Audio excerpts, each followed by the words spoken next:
Thank you, Mr Speaker. My question is to the Minister of Education and asks, what reports has she received on the impact of the government's funding cuts to early childhood education services with more than 80% qualified staff? The Honourable Tony Ryall. Mr Speaker, on behalf of the Minister of Education, the government is actually spending more than ever on early childhood education.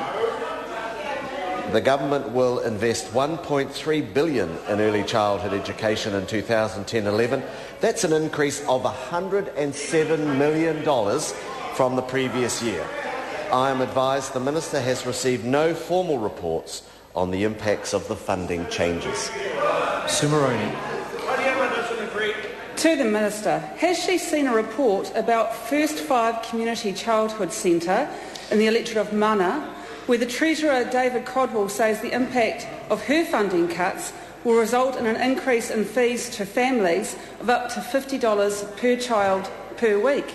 The Honourable Tony Ryall. Mr Speaker, on behalf of the Minister of Education, of course the Minister would be disappointed to hear that news, because there is those 8 organisations have had 8 months to get themselves organised to allow for this.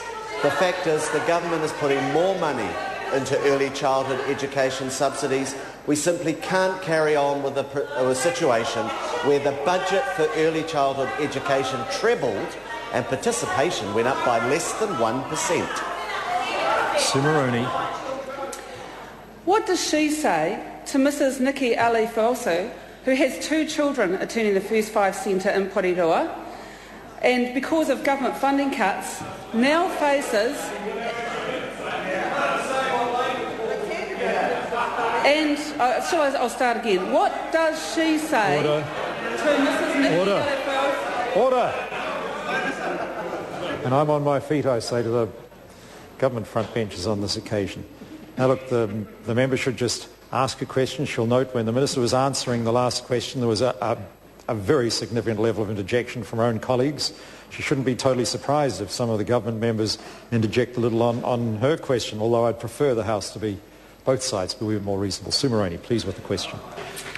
What does she say to Mrs Nikki Alofosio, who has 2 children attending the First Five Centre in Porirua, and because of government funding cuts, now faces an additional $100 a week so her children can have a good start to their education? Honourable Tony Ryall. Mr Speaker, on behalf of the Minister of Education, I would say to this lady that this government's top priority is to make sure that those children currently missing out on early childhood education and whom we know will benefit get the opportunity to experience good quality early childhood education.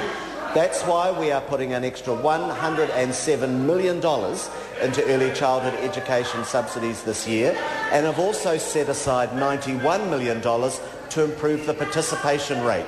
We simply can't have a system where the spending has trebled, but the participation rate went up by less than 1%. Supplementary. Has she received advice from National's Mana candidate that her government's funding cuts to early childhood education affects more than 2,100 children in the electorate of Mana alone, and that this will stop Mana children from accessing quality early childhood education, like the advice I've received from Labour's candidate Chris Farfoy? The Honourable Tony Mr. Speaker, Ryall. I'm sure what the Minister of Education would say that in the time that she has spent with National's candidate Hikia Parata in the Mana electorate, she has found strong support from parents for the leadership that Mrs Parata would be able to provide in that electorate, and also the respect that she would give all cultures in that electorate. Question number 11, Paul.